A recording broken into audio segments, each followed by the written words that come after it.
fireside chat on expanding horizons, real estate dynamics for GCCs in India's satellite cities. As GCCs look to expand in India, satellite cities offer very unique opportunities and challenges as well. In this session, we're about to explore the real estate dynamics that GCCs face when expanding into these cities, right from cost advantages to accessing emerging talent to challenges like infrastructure and ecosystem development. This conversation will cover the key factors that GCCs need to consider when expanding beyond major metros.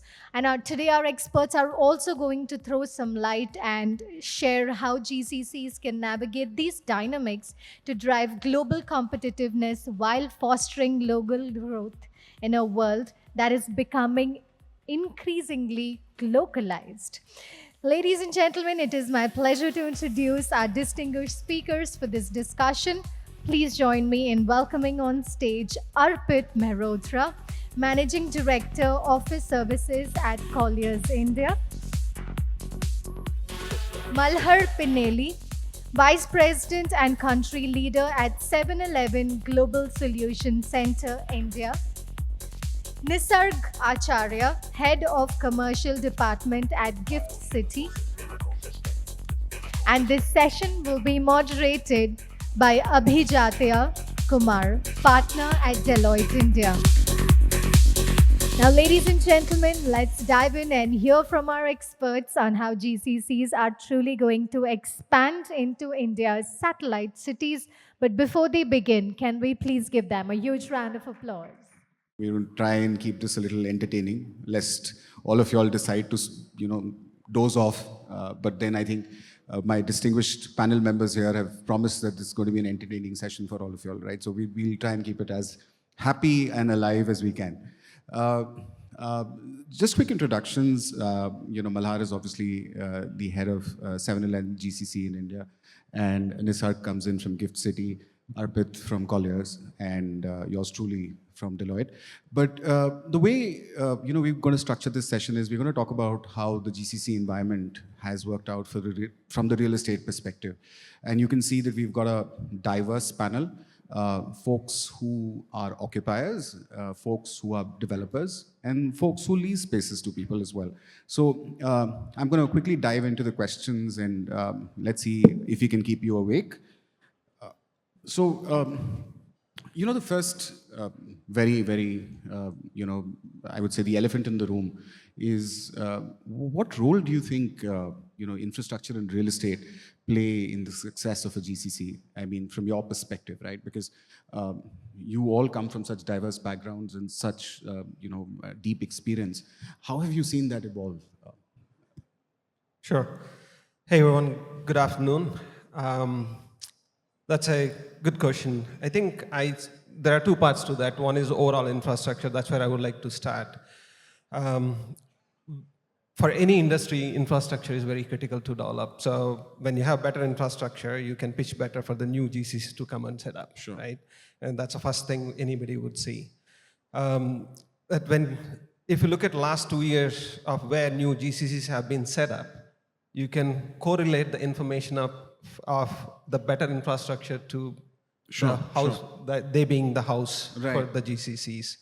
And the other aspect is when you have better infrastructure, I mean, it's all about talent, right? GCC is about talent. It basically attracting the talent and retaining the talent, which also means that you want to attract the people from outside city to come and work for you. Sure. So when you have a better infrastructure, you can attract people as well. Makes sense.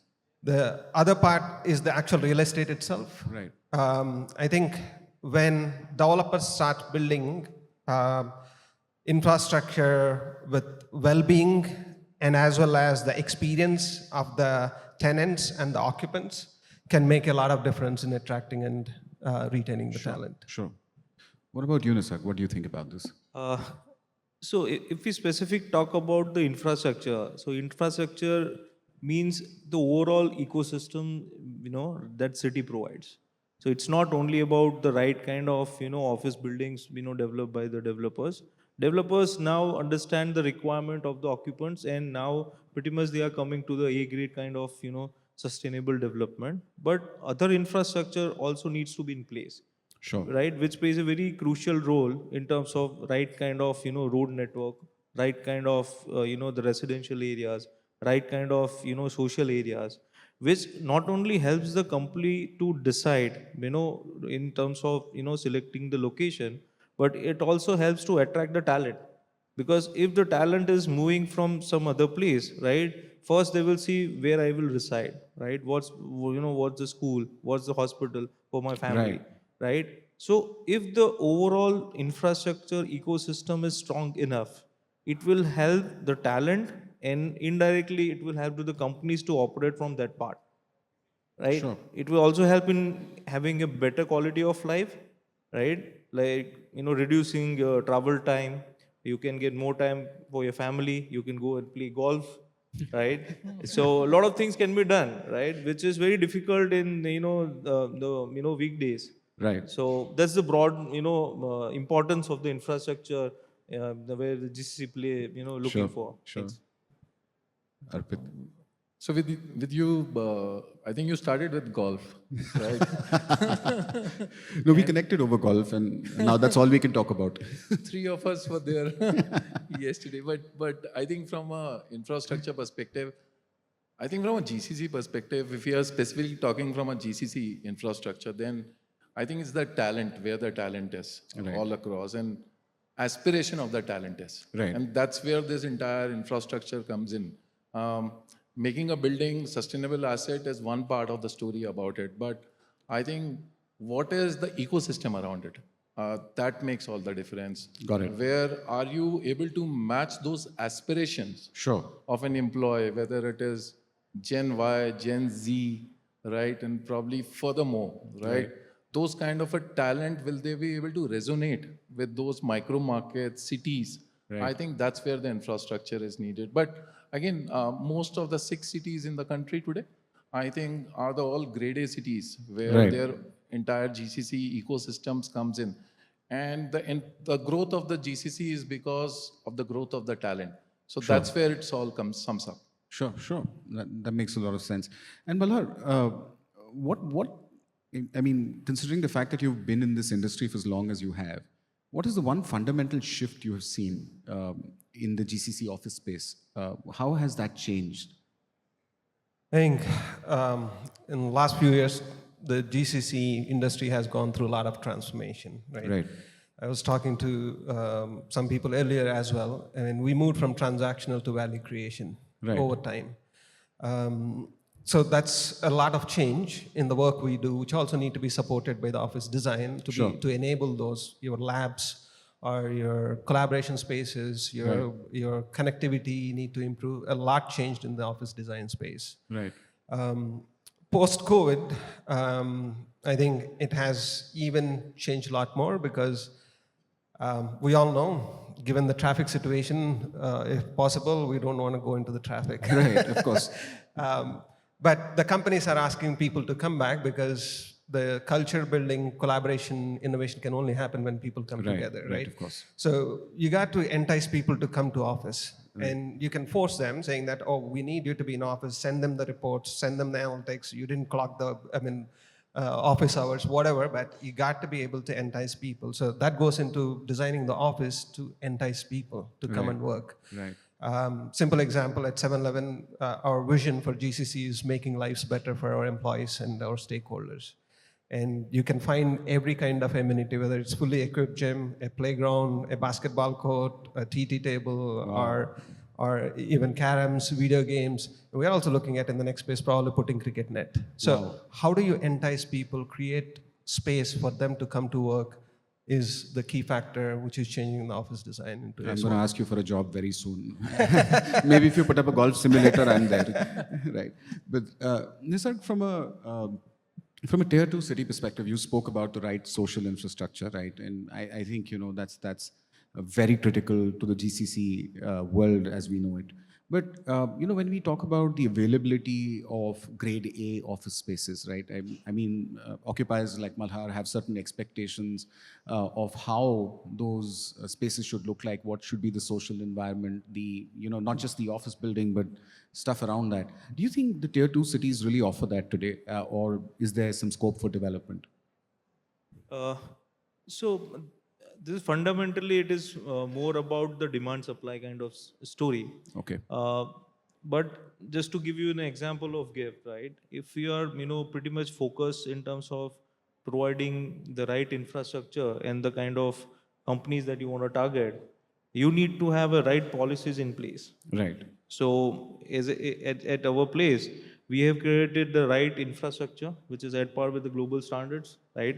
Most of them have been implemented for the first time in India, Okay. right? We make sure that the A-grade office space is being built because we also have a powers of urban development authority. Wow. We monitor it very closely, starting from the construction to the MEP and the completion. Right. City is a platinum rated city. All the buildings mandatory have to be green building certified. Wow. Right. So we monitor at such a level that the problems or the requirement, right, of the GCCs can be matched more like a global companies. Right. And that's what talks about the demand supply, that if there will be enough demand, supply will start. That's what we have seen from last 10 years and more. Sure. So that's the broadly, the E-grade stuff, stories. Right, got it. Arpit, you meet a lot of your GCC clients, right? I mean, Yeah. you work with them all over the place. So have you seen a shift in the requirements as well? I mean, A-grade office space on one side, but have you seen people talk about, do you have a gym in the building? Or, when you go for a lease transaction, what is the surrounding area like? Where are the schools? Where are the hospitals? Have you heard these conversations? I promised while I was coming down today to be candid, and I will be candid. And I said it to you, I don't think so it's working out for tier two cities. Okay. I don't see much of a shift which is happening around in that micro market. Just to give you a cusp about it is last year around 25 million square feet of the absorption of the GCC happened. Right. Out of that, 12 million happened in Bangalore. After that, 4.7 million space happened in Hyderabad. Mumbai, from 2.8 million in 2023, did around 2.7 million.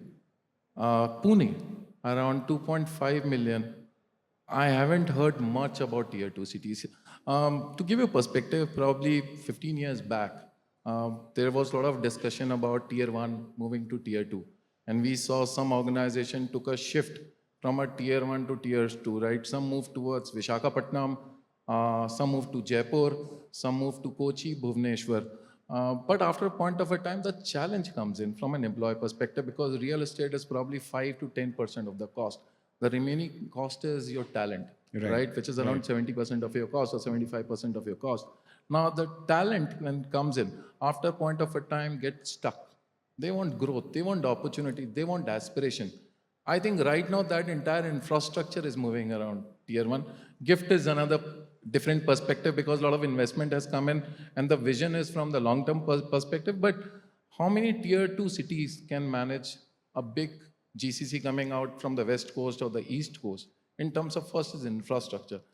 There are lot many talents from the tier two cities which has migrated towards tier one and they wanted to go back to their own cities. But I think the government has to focus and have to create sufficient infrastructure to support for the growth. Right. This will take some time, but there has to be consistent effort if we have to achieve it. Right. But, keeping the golf jokes aside, I mean, I'm not going to talk about whether they build golf courses or not, but keeping that aside, if I were to look at, post-COVID, we see a lot of the organizations have manpower who have moved back to their native places, right? So that brings the question that, is there going to be a shift in the way the GCCs operate right now? Like Malahar spoke about having centralized offices, incentivizing people to come into office and, build that culture. But will it be in the future that GCCs will have small centers which could cater to these people and have a virtual office around it maybe? See, the Point is, again, it depends on the firm to firm. And depends how they foresee from an employee perspective. So from a 7-Eleven perspective, the notions can be different. From another firms or the big top 4 firms, tech firms, the notions can be different.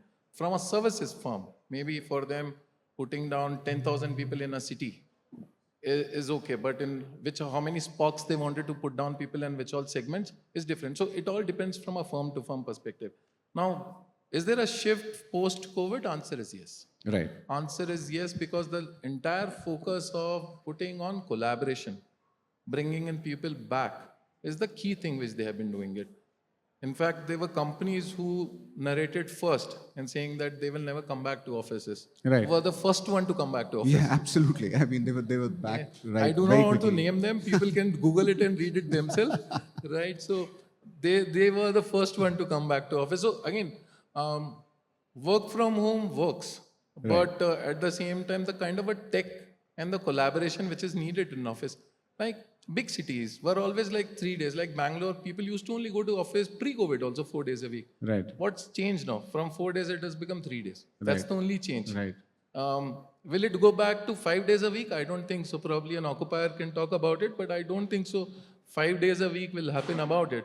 But from a design perspective, yes, a lot of thought is going on bringing people back. A lot of thought is going on how the collaborations have gone. Sure. So that's where the challenge comes in. So unless Malahar insists, people are not coming back to work. but then, Malahar, what is the future of work? Is it in office, collaborative? Is it hybrid? Is it virtual? What, in your opinion, is the future of work?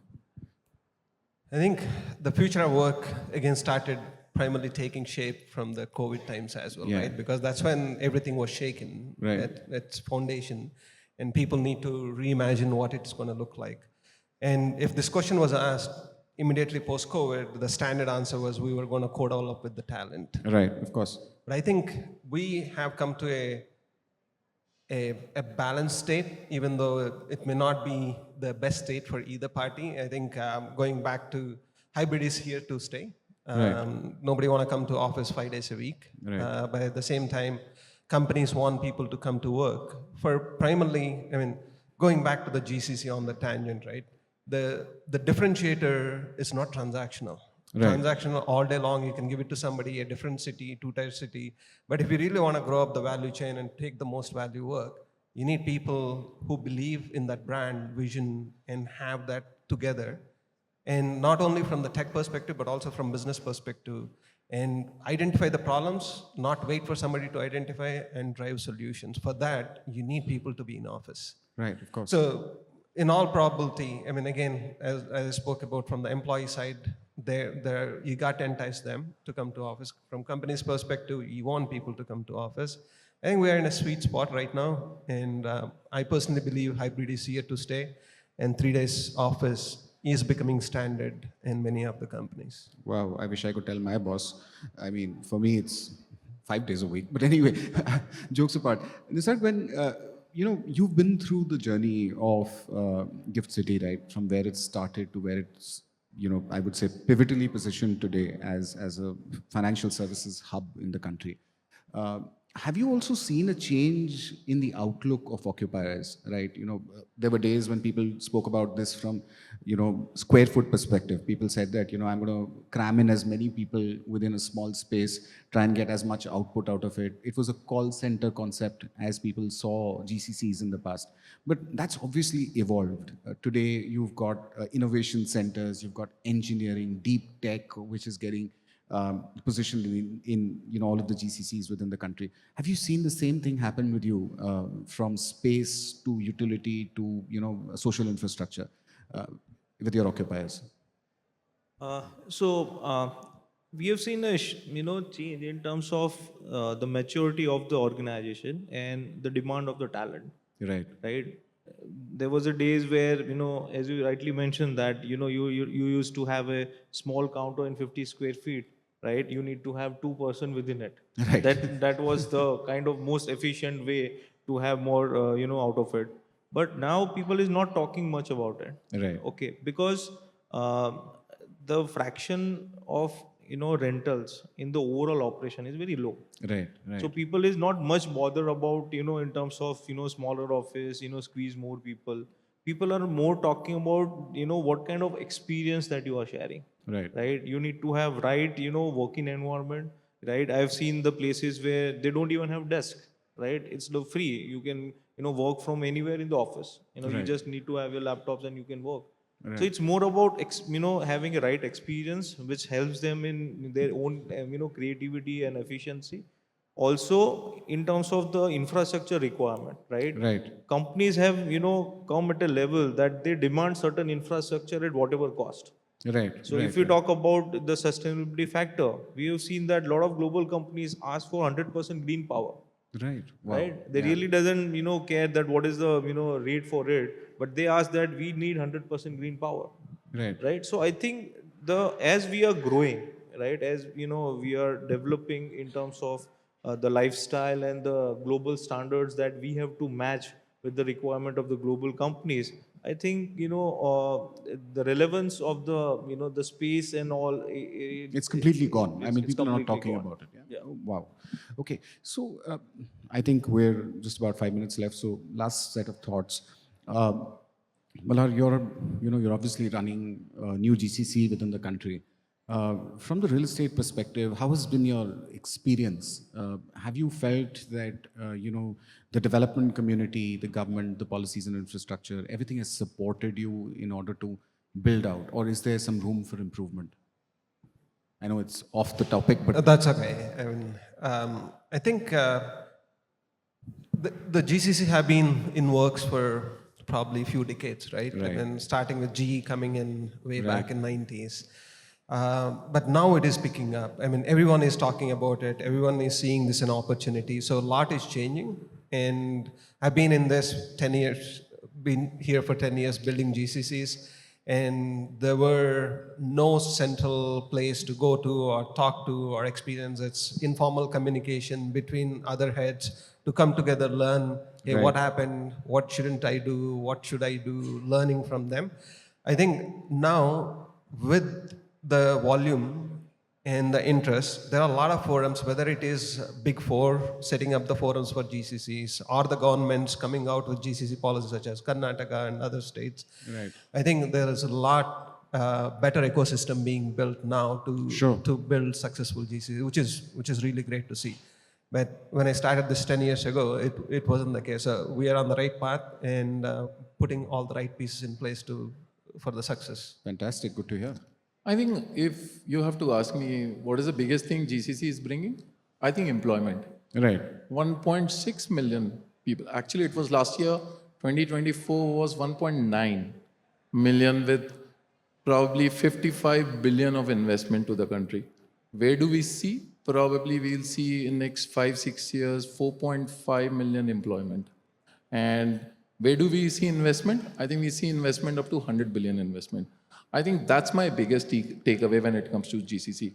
Now, if you go back and see how it has come in, you go back and see a maths around it. 2000, when the rupee was 45 rupees, a dollar to a rupee was 45 rupees. It was probably from an India real estate perspective, cost per real estate from a pan-India average was around $1 a square feet. Right. 20 years back, where it is now, 21 years back, where it is still $1. Exactly. Right. So cost arbitrage is the biggest another thing. When we started GCCs in India, we were talking about low-key work, which was coming down to this part of the country, Sure. which was BPO, KPO. Where are we now 20 years later when the cost arbitrage remain the same? We have high-end tech employment, biggest employment in the country, which is coming in. From a cost arbitrage perspective, I see many friends of mine from a GCC who are sitting here. But from a cost arbitrage perspective, I think it's 4 to 6 times savings when you do it versus what you do in your probably East Coast or West Coast versus you bring down the quality work bringing down to this part of the world. I think that's where the difference is. Right. Right. Just to add to that, I think cost arbitrage is always there, always going to be there in terms of employment. But I think the biggest motive has been now for find the talent. Where is the talent? The jobs go there. not just the talent, including the leadership. There are some GCCs where there are 10 plus VPs sitting in India and the SVP who runs 1/3 of the entire tech systems of Fortune 50 sitting here. So the conversation has changed. I mean, cost arbitrage are always going to be there. I mean, we are never going to catch up to 100K average salary, I guess. I wish. On where we start. But the conversation changed to the talent pool, talent availability. Sure. So that's a key. Sure, absolutely. What about you, Nisarg? What do you think about this? So, talent is what we have heard, all about, GCCs. So, when we talk about talent, where talent comes from, right? Right. We are such a large country, right? We have seen the large centers which have grown, but talent comes from tier 2 cities. Right. So I think if we do a right match, which is the right infrastructure, a right ecosystem, quality of life with the talent pool, I think it will help the urbanization of our country. Right. Right? I will put it in a way. And second, it's not about, having a GCC at certain location, but it's about having, a DR kind of stuff or a, hub and spoke kind of model where, the largest GCC, which is, controlled at one, larger city, can have one center in tier 2, which will, be a feeder to the main. Sure. Right? Sure. Which will help, attracting the talent to the certain level, right, of that zone. Also, it will help in terms of the managing the overall GCC, which is decentralization of at particular location. Yeah, maybe the traffic in Bangalore gets better. That could be a great outcome of this entire exercise. Anyway, thank you, gentlemen. It was a pleasure sharing the dais with you, and thank you for your thoughts and insights. I think we've kept the audience awake, and they're just eagerly clapping for us to get off stage. So see you around. Thank you. Thank you. Very engaging discussion. Can we please have a huge round of applause for our panelists?